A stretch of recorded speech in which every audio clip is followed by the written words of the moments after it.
नमस्कार. आम्ही इथे आजचा 3रा दिवस आहे. आमचा बेमुदत धरणं आंदोलन घोडेगाव कार्यालय इथे सुरू आहे.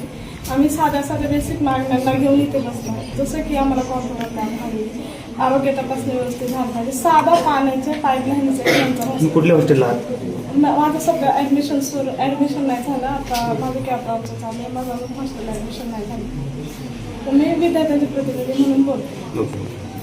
तर काल नंतरच्या मुलांच्या हॉस्टेलला मुलांनी रात्रीपासून मुलांना पाणी प्यायला लावतं. अक्षरशः सकाळी मुलं जेवली आणि तिथून निघाली आणि पाणी प्यायला इथं आली. म्हणजे इतकी दुर्व्यवस्था. आपली स्वतःच्या हक्काची विहीर असून पाईपलाईन असून ही मुलांची अवस्था आहे. तिथे पाणी नव्हतं मुलांना प्यायला. अशा वेगवेगळ्या बेसिक मागण्यांना घेऊन काय तर आम्हाला खेळाचं साहित्य पाहिजे, आमची आरोग्य तपासणी व्यवस्थित झाली पाहिजे, आम्हाला हॉस्टेलला ॲडमिशन द्या, अशा बेसिक मुद्द्यांना धरून आम्ही इथे आंदोलन करत आहोत.